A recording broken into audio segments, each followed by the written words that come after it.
अगर तुम्हारा periods irregular है, अचानक वेट बढ़ रहा है बिना कुछ अलग खाए, या फेस पे अजीब से बाल आ रहे हैं, तो हो सकता है तुम्हारे बॉडी में लास्ट 5 साल से हार्मोनल वॉर चल रहे हैं और तुम्हें पता भी ना हो। सबसे डेंजरस बात, इसका नाम तुमने सुना होगा, लेकिन एक्चुअली इसमें हो रहा है वो 90% लोगों को पता नहीं है। नाम है पीसीओएस, पॉलीसेंट्रिक ओवरी सिंड्रोम। लेकिन यही पहली गलती है जो गूगल भी करता है। पॉलीसेंट्रिक का मतलब ओवरी में सिस्ट है, बीमारी ओवरी में है। गलत। जो हो रहा है वो तुम्हारे ब्रेन और पेनक्रियास के बीच एक मिसकम्युनिकेशन है, और ओवरी सिर्फ विक्टिम है, कल्प्रिट नहीं। यहाँ से समझो असली सेंस।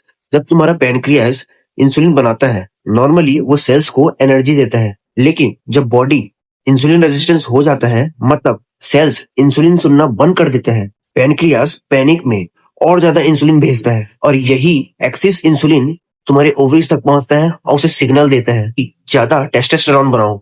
यानी पीसीओएस एक रिप्रोडक्टिव प्रॉब्लम नहीं है शुरू में, ये एक मेटाबॉलिक प्रॉब्लम है जो बाद में रिप्रोडक्टिव सिम्टम्स में दिखती है। इसलिए जो लड़की पीरियड्स रेगुलराइज करने की दवाई लेती है बिना इंसुलिन फिक्स किए, तो उसका रूट कॉज कभी फिक्स नहीं हो सकता। 3 साइन बताता हूँ जो लोग ईयर तक इग्नोर करते हैं, उसे नॉर्मल समझ लेते हैं। सिर्फ पीरियड टाइम में आना साइन नहीं है। अगर टाइम में आने के बाद भी हैवी या लाइट फ्लो हो रहा है, तो भी ये हार्मोनल इम्बैलेंस है। दूसरा, सडन हेयर लाइन पे हेयर थिनिंग, और साथ ही चिन या फिर जॉ लाइन पे बाल। ये सेम एक्सेस टेस्टोस्टेरोन का दो तरफा इफेक्ट है। एक जगह बाल गिर रहे हैं और दूसरी जगह उग रहे हैं। तीसरा, और ये सबसे ज्यादा मिस्ड साइन है, बेली के अराउंड वेस्ट में फैट जमा होना, चाहे डाइट स्ट्रिक्ट हो। ये फैट इंसुलिन और कोर्टिसोल से डायरेक्ट लिंक है, सिर्फ कैलोरी से नहीं।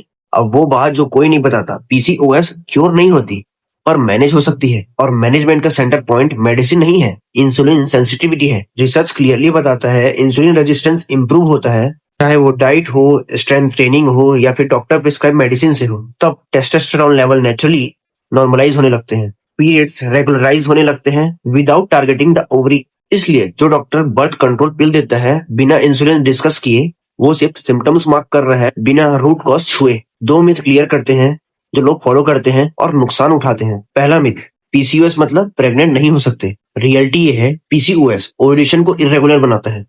इम्पॉसिबल नहीं, सही मैनेजमेंट से कंसीव करना पॉसिबल है। दूसरा मिथ, वेट लॉस ही एक सॉल्यूशन है, पर रियलिटी ये है कि वेट लॉस सिर्फ इंसुलिन सेंसिटिविटी को रेजिस्टेंस करता है, बट बॉडी कंपोजिशन मैटर करता है।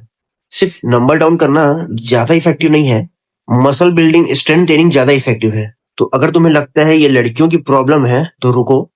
पीसीओएस एक्चुअली में एक वार्निंग साइन है। बॉडी का इंसुलिन सिस्टम ऑलरेडी एक स्ट्रेस में है, और यही एग्जैक्ट मैकेनिज्म आगे चल के टाइप 2 डायबिटीज बन सकता है, चाहे पीरियड्स का इशू ना भी हो। पार्ट 2 में हम वही 5 हैबिट डिस्कस करेंगे जो इंसुलिन रेजिस्टेंस को साइलेंटली कम करता है, और उनमें से 2 हैबिट ऐसी है जो तुम रोज कर रहे हो बिना रियलाइज करे।